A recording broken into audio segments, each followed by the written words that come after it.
Hello, and welcome to another episode of Hacking with Friends. My name is Kody Kinsey. I'm a security researcher with Varonis, and this is my co-host Michael, the star of the show Cheater's Corner, where he explains how and why he hacks World of Tanks. Michael, I hear your show's been instantly taken down. How's it going? It's going pretty well because I'm a cheater and I instantly win, so... All right, okay. Well, I feel like a lot of people would disagree with you, but that's just Michael. So let's get started with today's topic. Today, we're going to be taking a look at a tool called EvilLimiter that Michael said he was going to show us. Instead, he decided to not try it until the last minute, so I will be showing it to you instead today with Michael playing the victim. Indeed. So Michael, can you explain this great tool you picked out for us today? Yeah, so EvilLimiter, as its name would imply, is something to limit. And what it's limiting is bandwidth or internet speed.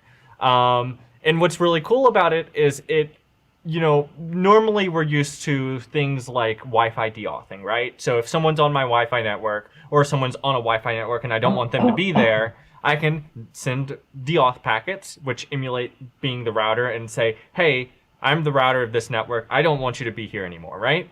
Well, EvilLimiter will do a sort of similar thing. It's able to use ARP spoofing to go in and say, hey, I'm on this network. I'm actually the router. You should send all traffic to me. And then once it gets all the traffic coming to it, it's able to say, you know what? I'm just going to arbitrarily slow down this one particular user's bandwidth or how much internet speed they're getting. So that's essentially what it's doing. Yeah, and we've covered some other attacks that do somewhat similar things before, but they're not executed in quite the same way. For example, some of the other brute forcing tools we've used before, do you remember any of them? Perhaps around Cat Fancy? Oh, yeah. So we did... what tool did we use for that, though? I don't remember. BetterCap. Yes, BetterCap. So we used BetterCap to basically take control of the network. And that allowed us to be in the center of the network, inspect packets, do DNS spoofing. Another thing we can do that's more simple is just get into the center of the network and just decide the speed at which other devices are going to be able to operate. And we can basically just spoof packets from the router that say that, hey, the new speed of this connection is a maximum of this, and the device will just have to comply. Yeah.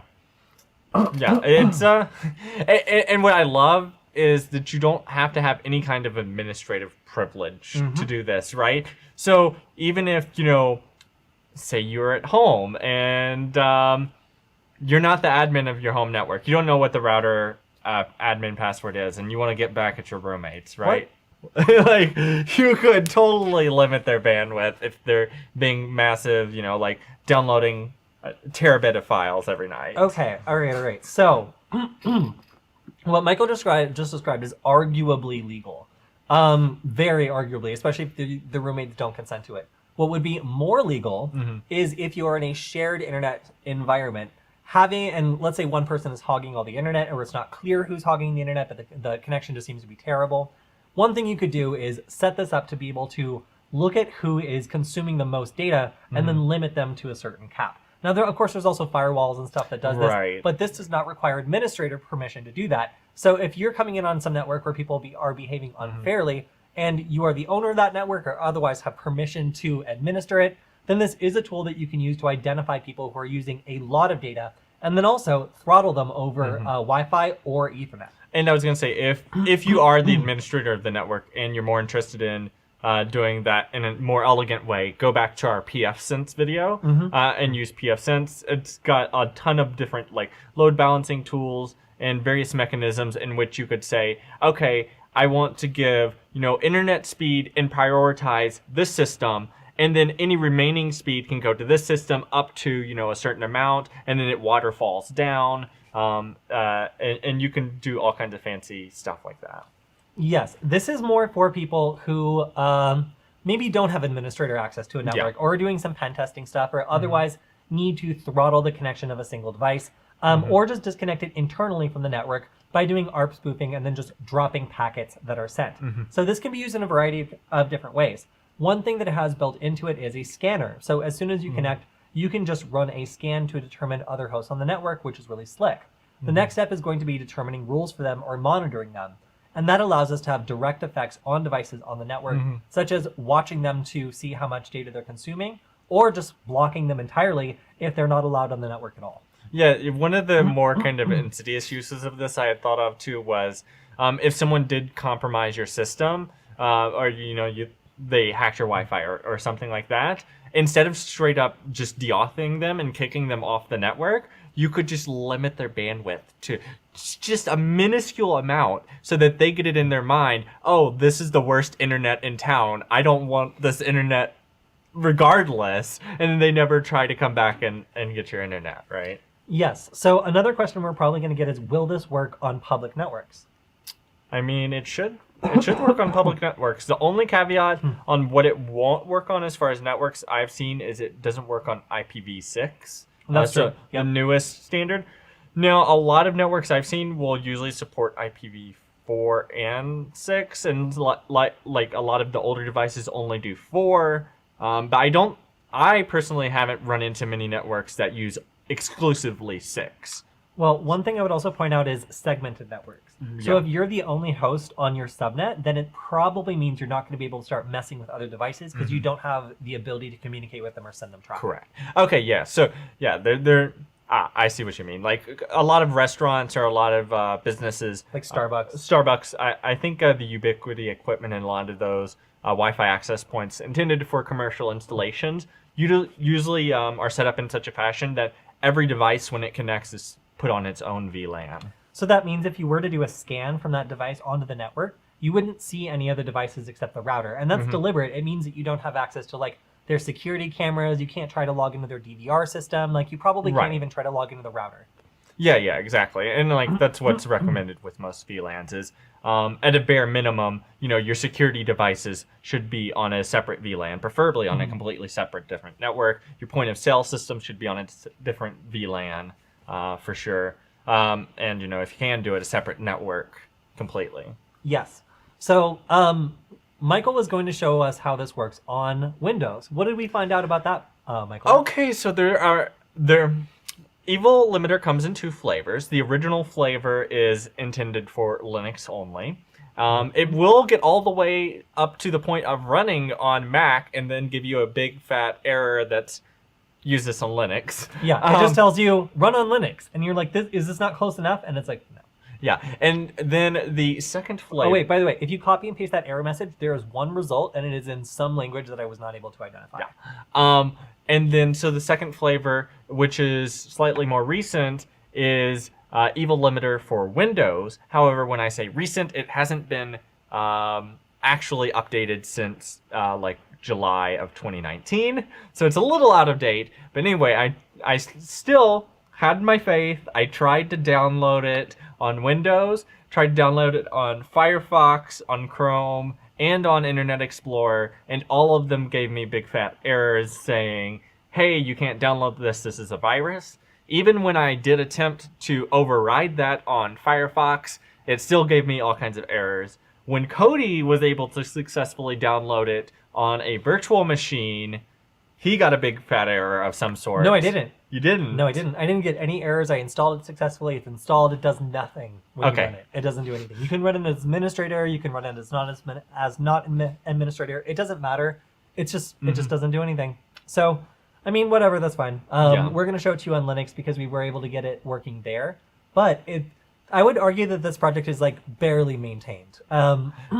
It's been the README was updated 6 months ago. Do you mind prior if I to that, go to your screen? Oh, let's not do it quite yet. I was gonna say that we talked about this on previous live streams, but I feel like this is one of those projects where it was like someone thought this was really cool, wrote up some code as a personal project, and then it, just forgot about it. Yeah, and at this point, the last significant update was 14 months ago.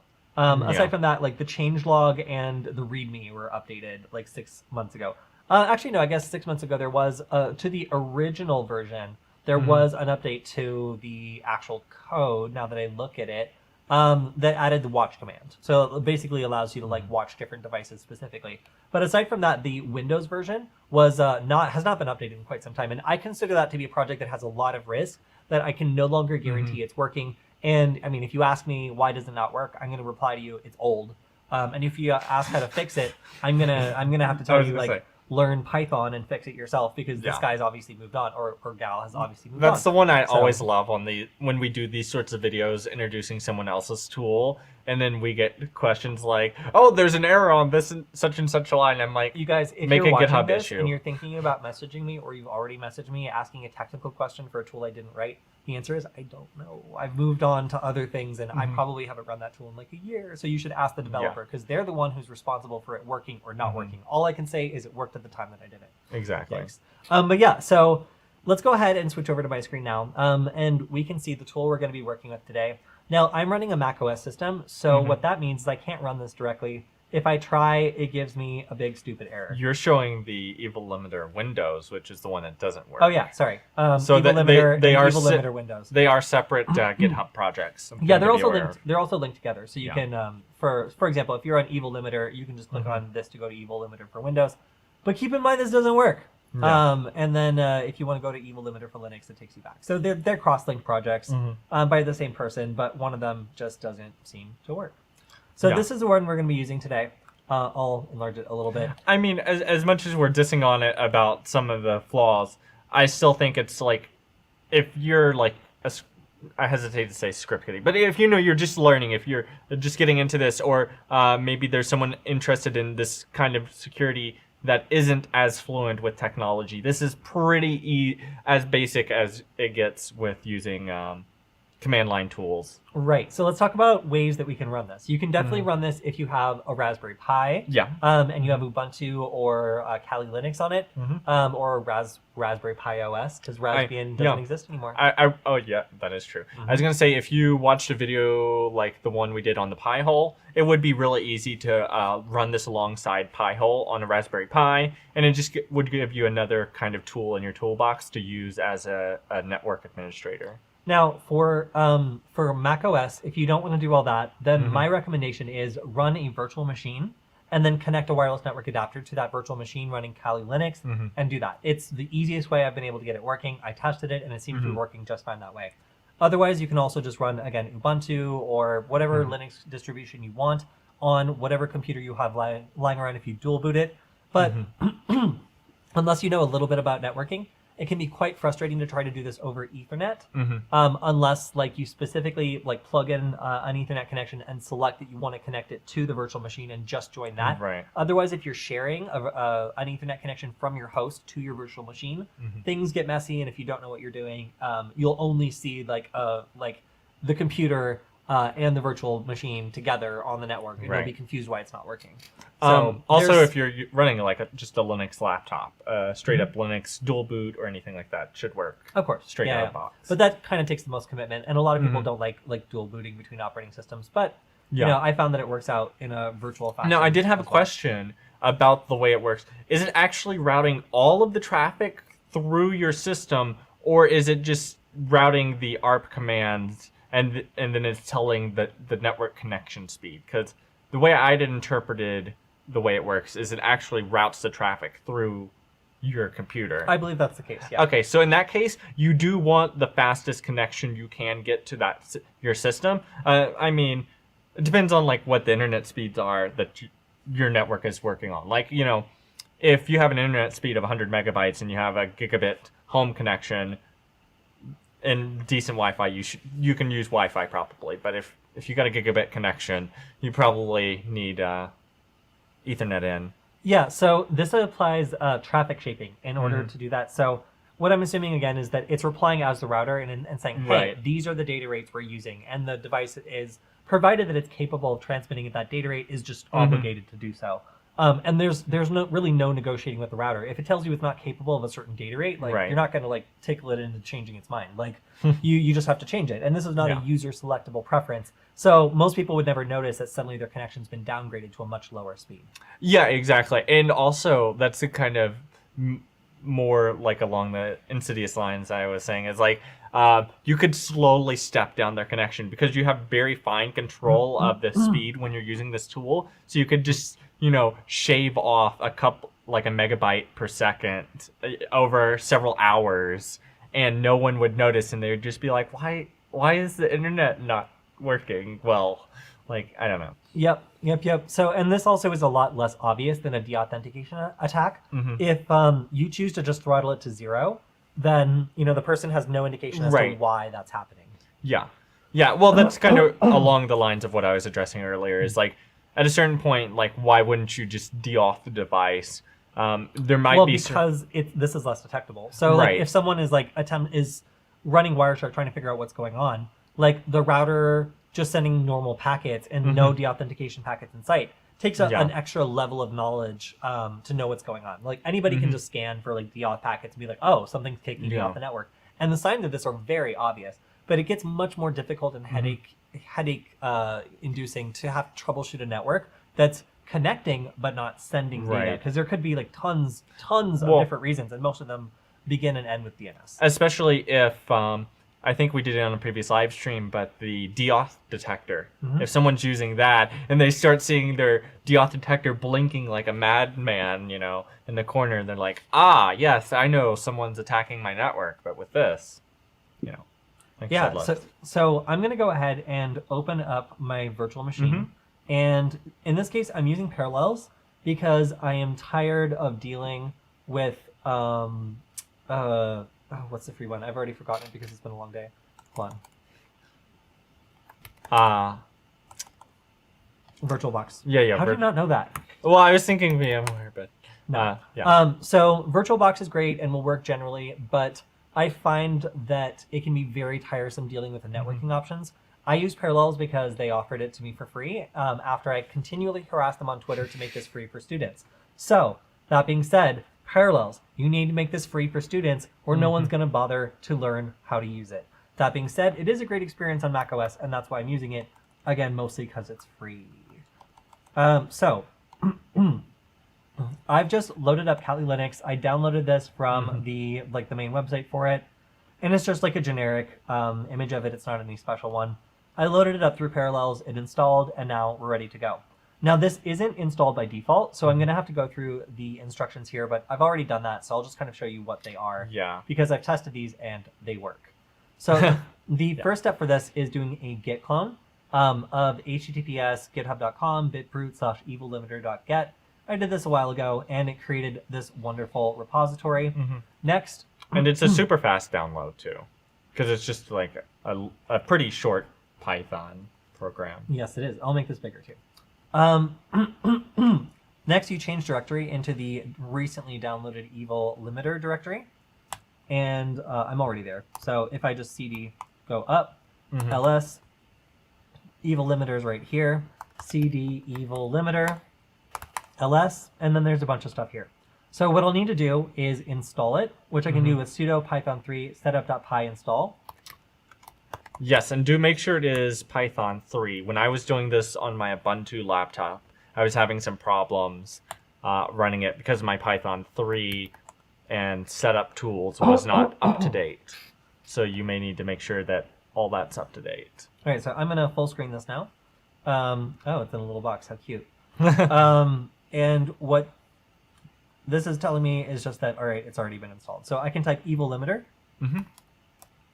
And this will run the program, but before you do this, you're going to need to make sure that you're connected the right way. So in whatever virtual software you're using, you can go to Devices, USB, and Bluetooth, and here you can see that I've connected this Panda Wireless network adapter. I'm using a 5 gigahertz compatible one, so this is the PAU07 if you're curious.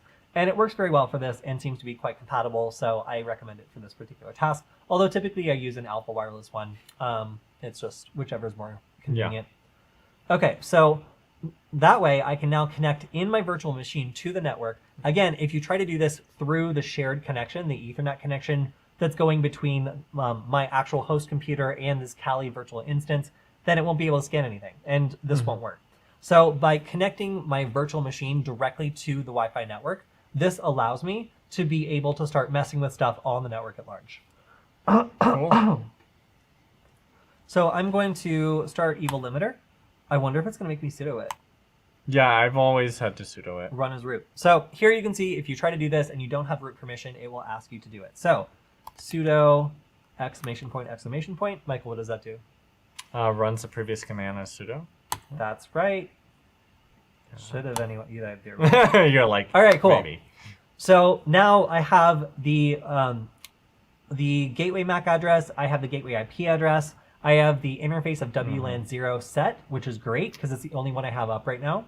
And I have the network mask as well. So that tells me the total number of IP addresses in this network range. Now, I've asked Michael to go ahead and join this network. Michael, have you done so? Yeah, I'm on the network for the studio. Okay, cool. So I can type help, or I guess just question mark. And, whoa, that's too big. Okay.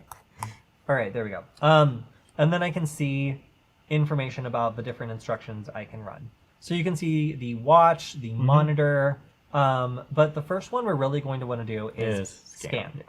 So, you can put in an IP range if you feel like fancy and want to calculate it, but it actually has all the information it needs with the subnet, and then also the IP address of the gateway. So, we really don't need to do any of that. We can just type scan. Right. No. I'll give it a little time to scan. But one thing I've also found useful in the past is some of these scanners don't give you quite all the information that you might want. So that's where I personally love Fing, the Fing app on my phone, because it will give you a much better scan of what's on the network and some more helpful identifying information like the manufacturer and stuff like that. I really like Fing, and they have a command line tool as well. All right, so we're going to type hosts.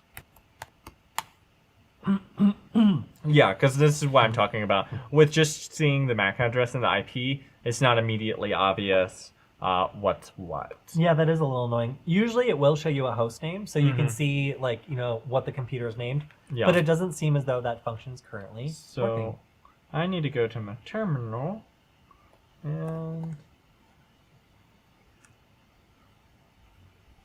let's just open up a new terminal. What's the IF config or IPA or IPA?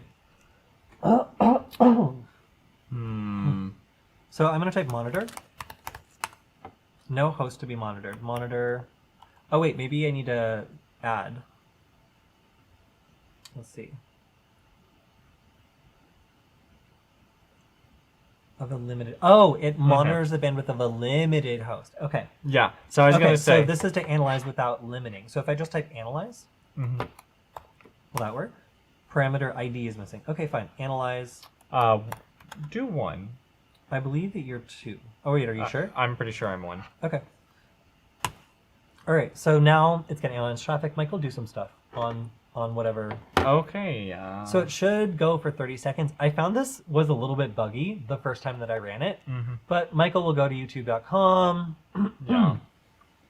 He'll generate some traffic, and then hopefully we'll have something to see here. I found previously that this feature did not work, and I found that to be annoying. But whatever. We'll see if it works. So I've loaded up 2 websites. Cool. That's probably fine. All right, here we go. So we can now see, oh, look at that. It did work. So we can see your traffic. So we can see your upload and your download. We can see Michael is a busy bee. 512 kilobytes. Oh my God, I know. Don't disgust me. This is using so much data. Yeah, I'm frankly horrified to see that. But I'm curious, can I do this for multiple hosts? That would actually be kind of cool. Yeah, let's try it out. Analyze 1, 2... Let's do 0, 1, 2. Yeah, it looks like they use commas. Yeah, that's what I was about to ask. All right, cool. Okay, you want me to go some more places? Yeah, go some more places. So this is going to go ahead and do the same thing. We'll have 30 seconds of analyzing, and then hopefully it'll let us compare and maybe see which one of these hosts is using the most traffic. I think I even have my phone. Oh, no, my phone's upstairs. Too bad. But yeah, so after a little bit, we should be able to see who's the guilty party in terms of traffic and get to the point where we might be able to start throttling them or picking a more reasonable cap. Okay, here we go. So we have these different IP addresses and we have these different speeds. So, or rather, we have these different download rates. So we can see that number 1 is by far the most active person on the network. They downloaded 10 megabytes, Michael. 10 megabytes. Oh, wow. Are you kidding? No, something that's interesting is I did perform a Fing scan, and I'm showing more devices than this is seeing. When? I just did the scan. Oh, but you join your phone to the network? When did you do that? Yeah, can you scan again? Mm-hmm. Because I currently see the router, this laptop, a desktop, this phone, and a Raspberry Pi. Are all connected to the TP link? Mm-hmm. Interesting. Well, you won't see the router because that doesn't count as a connected device. Yeah. But you should see other things. 4 hosts. Okay. So it is showing everything then. There's just some stuff joined after, I guess. Yeah, and if I type hosts, there they are. So we can still see that our culprit here is 192.168.0.100. We decided that was you, right? The 100 is this laptop. Yep. And then 101 is the desktop over there. Mm-hmm. And then 104 is this phone, my Pixel. Okay. All right, so let's go ahead and let's do a speed test on your laptop right now. Let's see, before we start doing anything, what kind of speed this is capable of. Okay, I'm going to switch to my screen. So I just have the Google Speed test thing here. So I'm connected via Wi-Fi. I was doing this earlier. 60 to 70 is what this was getting. Which is not glorious.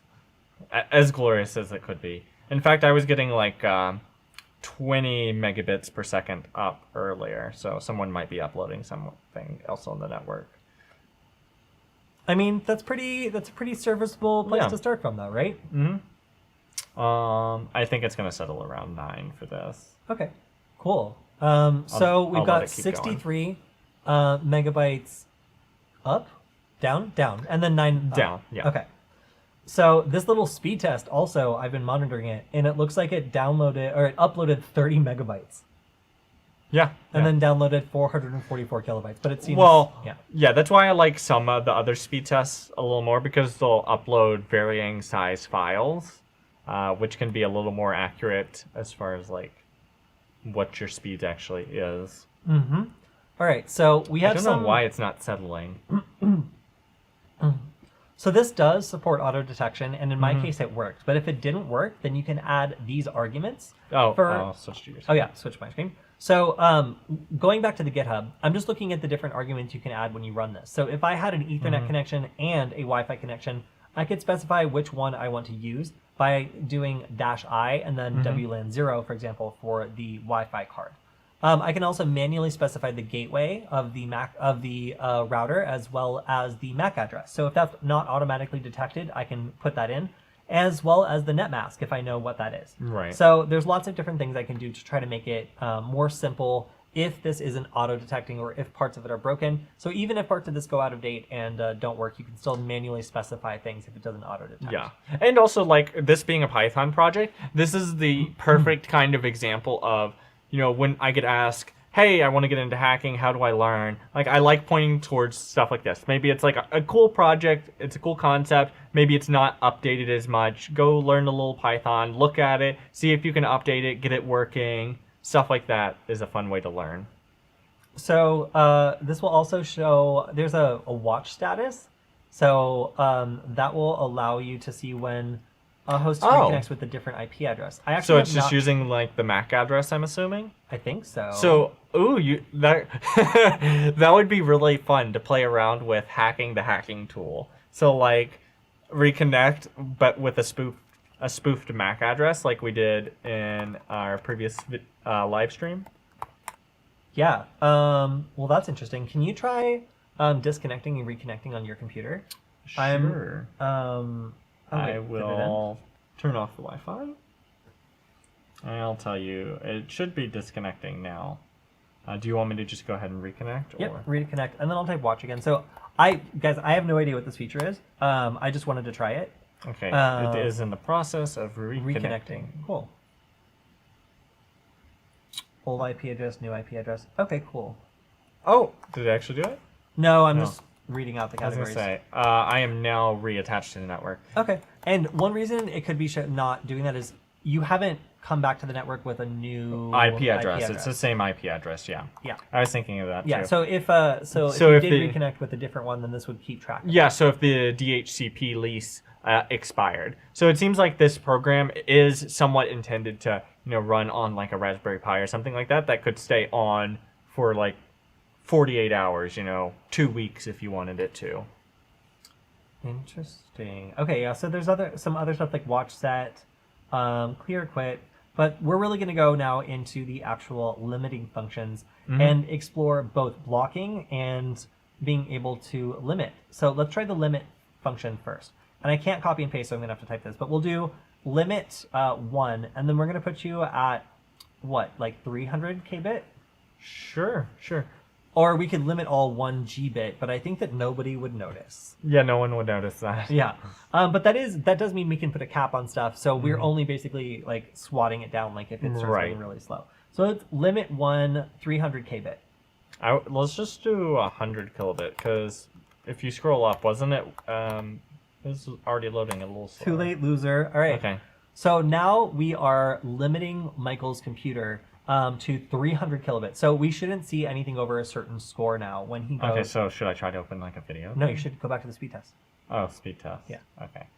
I'm gonna switch my All right, screen. so these are the previous results. Previously, this very same connection was at 63 down and 9 up. 63 down and then 9 up. All right, let's see if our block is not working.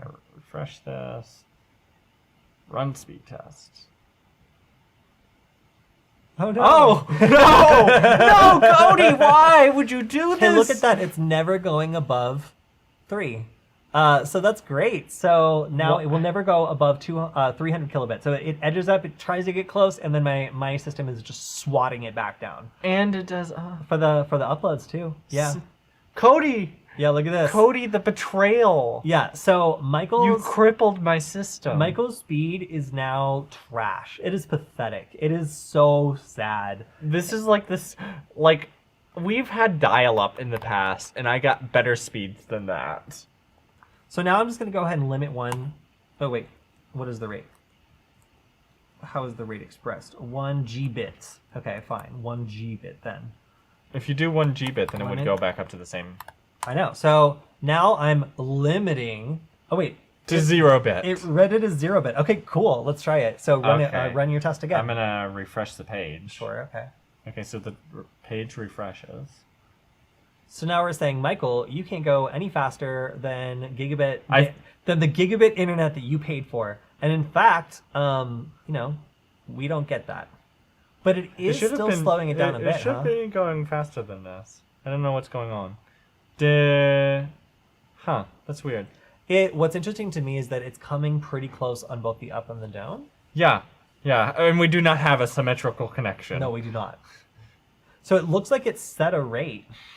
Anyway, so I said, yeah. So it might also be other people in our household using the internet. That's possible. Yeah, sure, maybe. All right, so I'm going to free 1. And now just click on the test again. Okay, test again.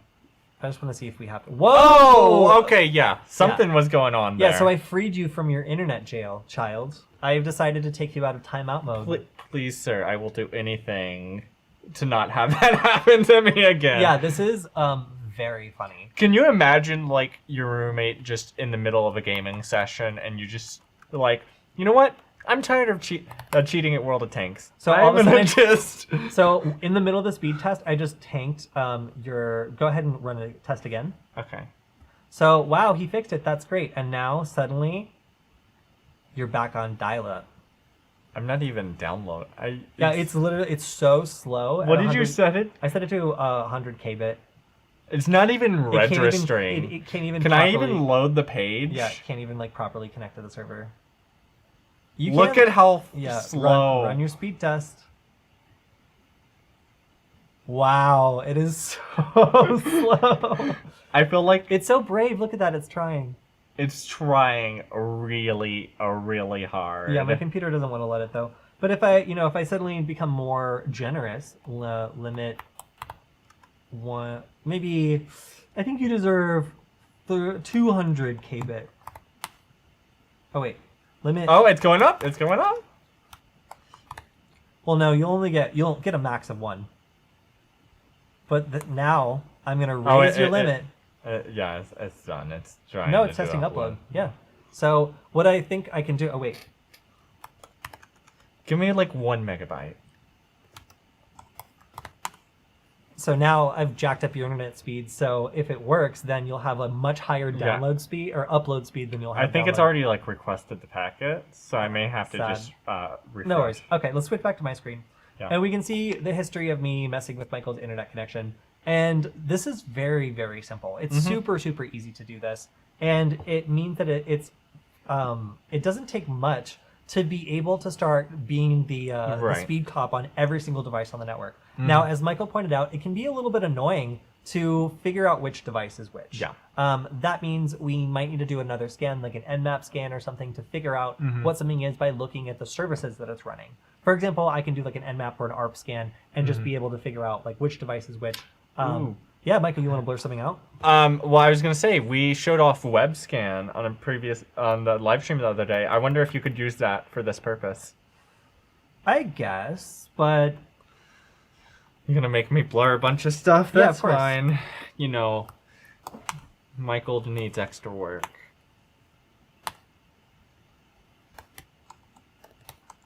Yeah, keep the. All right. So, oh wow, what's wrong? What do you not like about that? Could not obtain IP address from interface ETH0. So, I'm just gonna guess. Is it iFace WLAN 0? Invalid multiplier character E. Oh. Okay. All right. Well, let's do ARP scan -- help. I bet it's one of those programs that needs -- help. That's so dumb. Sorry, you know how I feel about that. Just like if I do -h, you know what I mean. So I need to go through here, and what we're going to do is we're going to find out how to specify the interface. My favorite thing about this is how tiny and misconfigured it is. So I'm going to rerun that and see if... Okay, that's a bit nicer. Now that I've reset. And there's no way to make that screen stretch across. Look at how long this is. Oh, wow. Ugh, I mean, they're being super helpful, right? sort of. Like, this is all the help you could possibly want. I guess you could say that. All right. Wow, please just tell me. I'm about to grip through this. LocalNet or -L. Yeah. So where's iFace? Or where's interface? Yeah, this is personally why I love Fing, because Fing is so much easier to use, especially from the smartphone. Interface? Huh? Oh, -I. You? Okay, I'm gonna save my words. -cap. Seriously, you couldn't figure that out? Okay, all right. So we. Nice. Yeah, like, is there even anything that's a lowercase I? It makes me so mad. But all right, so we can see here. It's pretty obvious now which is which. We know which one is the router. We know which one is the Apple device. So that's not hard. So if we're looking for the Apple device, it's 192.168.0.100. Now something to keep in mind though is MAC addresses can be spoofed. So Kody's device often appears as a Lockheed Martin tactical launch system. That's true.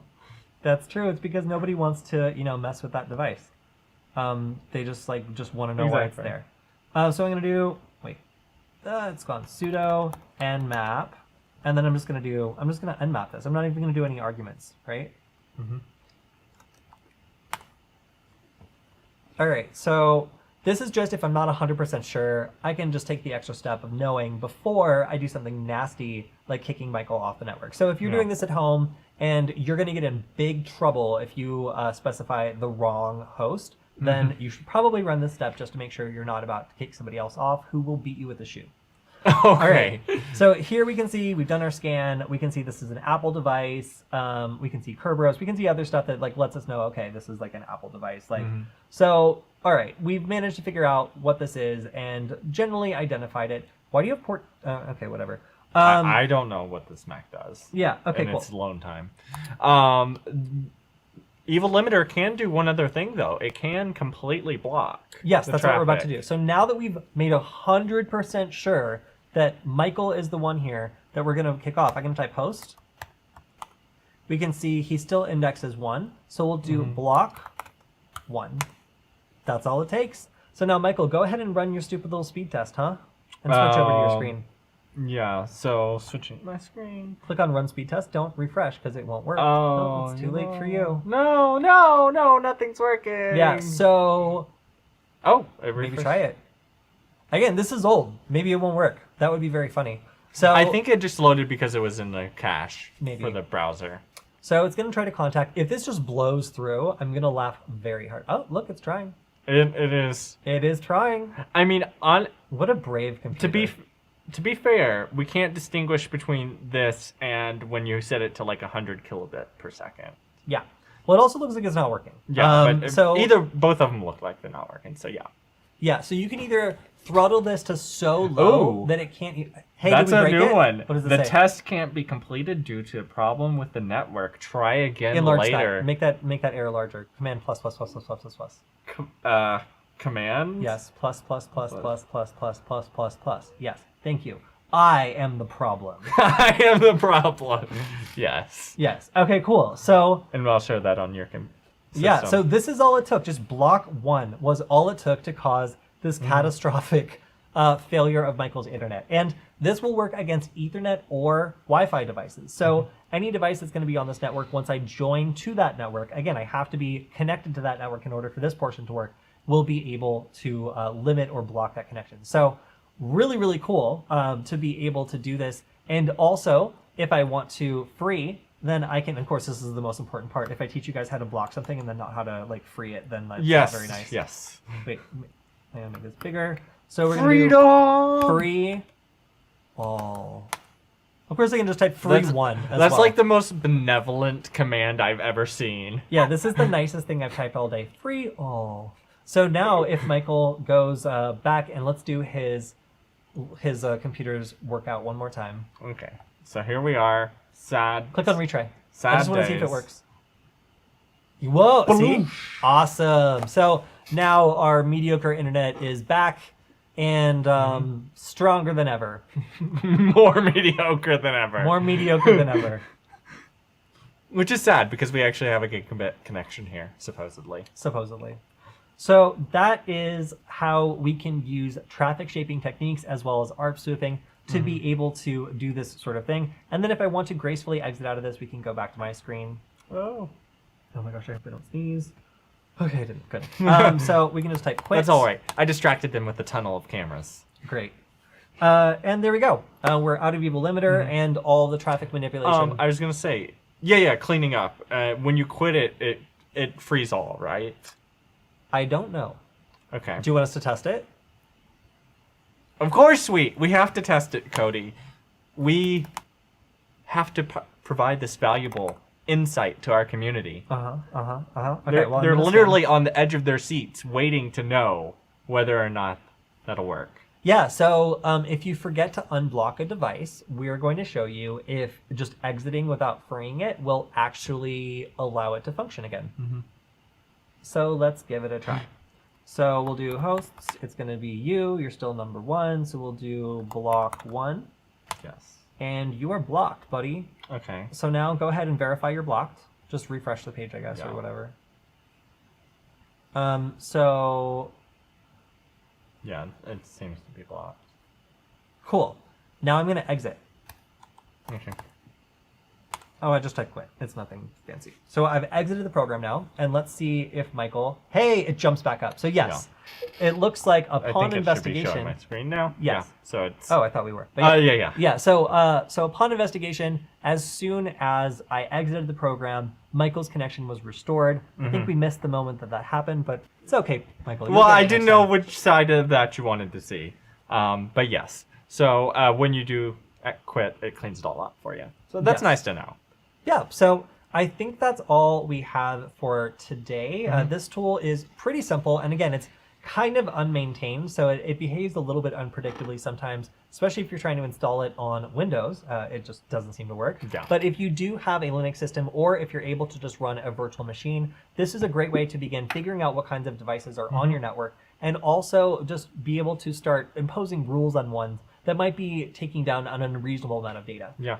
So if you've got a neighbor maybe that has connected to your network and they're persistently reconnecting, then, rather than just kicking them off, like, you could always just go ahead and throttle them to the point that there's no Right. point in using your network, and they think you have the worst internet in the world. I found that like when you're dealing with people that are trying to steal internet and stuff, it's better to just like make them think that your internet's so awful they can't do anything than to, you know, persistently kick them off if they're still managing to get in somehow. Like maybe your router has like a WPS setup pin exploit, and they can keep getting in, but you know, why would they want to if the internet sucks? They'll just go pick on someone else. And another thing I think would be a cool use of this is if you're learning to be a network administrator or teaching like a class of IT admins, this would be a fun thing, like a wrench to throw in the engine and see how they handle it and see if they can figure out what's wrong and how to handle the problem. Definitely. And this is an internal network attack too. So I should also just point out that you need to be connected to the network in order for this to work. But that could be anything from getting the Wi-Fi password, from cracking it, all the way to just plugging into an open Ethernet port. So getting access to a network is not that difficult, and provided you can stay persistently connected, doing traffic shaping is a really interesting way of being able to manipulate pretty much anything you can see on the network. Yeah, once you have local access to a network, you are God at that point. I mean, as a hacker.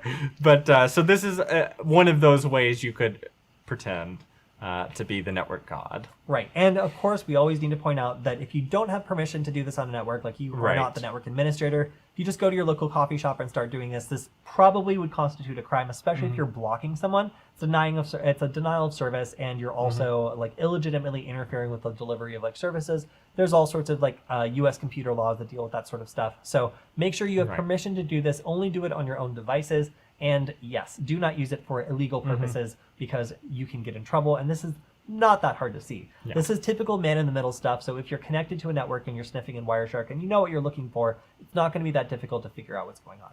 Yeah, and you know, it's really easy to set up a test network to play around with at home. Just take an old router when you upgrade and use it. Your phone's hotspot. Your phone's hotspot's a good option as well. Yeah. Cool. All right, that's all we have for this episode. Thank you guys for hanging out with us, and as always, make sure to check out the Varonis brand account for our sometimes co-host Killian, who's hosting his own threat update channel. You can find out lots about the threats that big tech companies are facing and how Varonis helps them respond to it. So if you want to know what cybercrime looks like and how it's dealt with, then that's a great place to check out. Yeah, we'll see you guys next time. It's been a long week, but hopefully next week will be better. And all right. We'll see you guys then. All right. Bye.